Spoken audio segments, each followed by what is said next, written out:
para que las cosas no vuelvan a suceder. De hecho, la historia de la humanidad ha dado cuentas de que se recuerdan matanzas y hemos tenido matanzas hasta los años pasados. Europa ha recordado el Holocausto y ha tenido sucesivos genocidios posteriormente. Yo creo que la memoria colectiva sirve para poder crear puentes entre las generaciones pasadas y presentes que permitan discutir y comprender el tipo de sociedad en el que queremos vivir.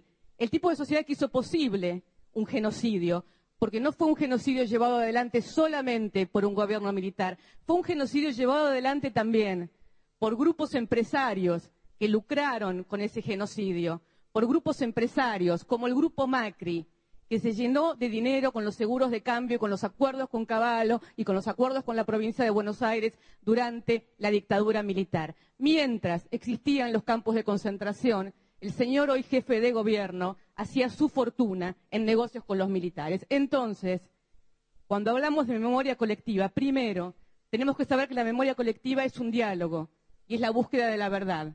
La verdad no es una sola como la memoria no es una sola. La memoria es un diálogo, es una construcción. Es un diálogo entre generaciones primero, sin ninguna duda. Entre nuestra generación y la de nuestros padres, entre la de nuestros hijos con nosotros. Sin duda muchos de nosotros hemos vuelto a repensar cuestiones que sucedieron durante la dictadura militar a partir de tener que contárselas y explicárselas a nuestros hijos.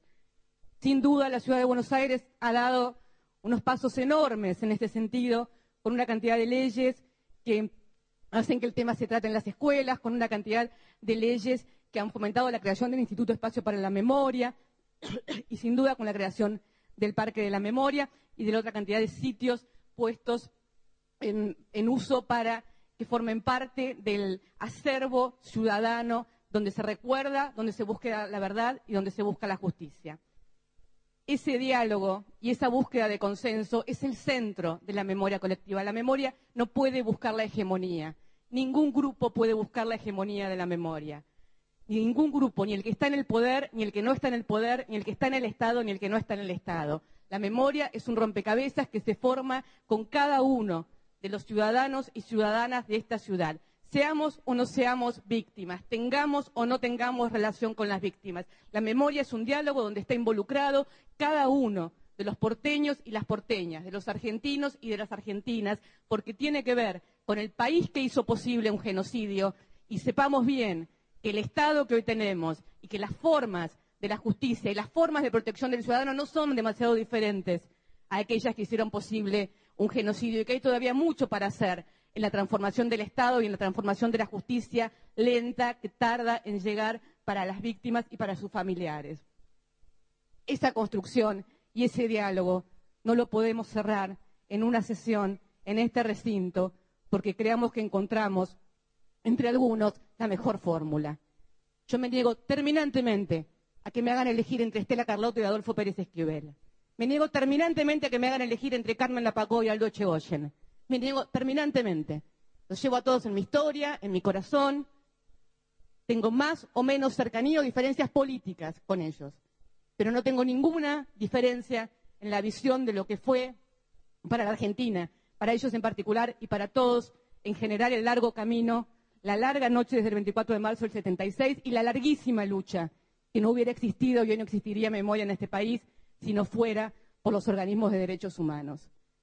Entonces me parece que si lo que estamos buscando realmente es un consenso, es un acuerdo, es la mejor manera de gestionar, y a veces he tenido, y no tengo que contar nada porque todo el mundo lo conoce y porque, así como la diputada Alegre sostiene aquellos valores que sentimos que heredamos de nuestros hermanos mayores, yo creo también sin duda que la libertad para decir lo que uno piensa y para no sentirse presionado para decir lo que uno piensa, aun cuando lo que uno piensa parece estar en contra de lo que habría que decir en ese momento, es algo que también siento, que aprendí y que heredé de aquellos compañeros y compañeras que supieron jugarse cuando muchas veces lo que decían no era lo que había que decir en ese momento. Entonces la verdad es que me parece que nos están poniendo en una encrucijada, nos están poniendo rehenes de una situación en la cual no queremos estar. El Parque de la Memoria es un logro enorme de esta ciudad. Es sin duda uno de los lugares si para el mundo representa uno de los emblemas de la lucha por la libertad y por la democracia y un homenaje a todo lo que aquellos 30.000 compañeros detenidos y desaparecidos lucharon. Entonces, por favor, no nos pongan en esta encerrona. No nos hagan debatir sobre tablas, algo que siempre hemos cuestionado. ¿Por qué un tema de esta magnitud vamos a tener que votarlo sobre tablas? ¿En nombre de qué? ¿En nombre de quién? ¿De los apuros del oficialismo por quedar bien en la campaña electoral? Yo les pido, por favor, que con el espíritu de compartir la idea del proyecto. Yo firmé el primer proyecto. Lo firmé cuando era un proyecto, cuando había que debatirlo en comisión, cuando había que tratar de buscar un consenso entre todos los organismos de derechos humanos. Entonces, en la búsqueda de ese consenso, con el espíritu de buscar la mejor fórmula para que el Parque de la Memoria sea gestionado por el Estado, porque creo en la política pública de la memoria, porque creo que es la única manera de que la memoria se transmita de generación en generación y que tenga continuidad, pero controlado y con las ideas y los ejes y las ideas de gestión en manos de los organismos de derechos humanos.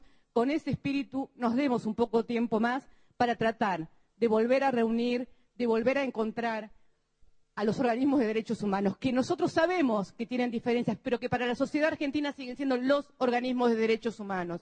No dejemos que la política rompa ese símbolo y ese emblema que todavía subsiste como lugar de unidad y de ética para la sociedad argentina. Ese símbolo ético que son los organismos de derechos humanos, no dejemos que la política se meta y lo rompa. Yo les pido, como el diputado Urés, si podemos reservar el proyecto para que tenga más discusión, y en caso que esto no se pueda hacer, le quiero anticipar, señor presidente, que voy a abstenerme en la votación. Gracias, presidente. Gracias, diputada.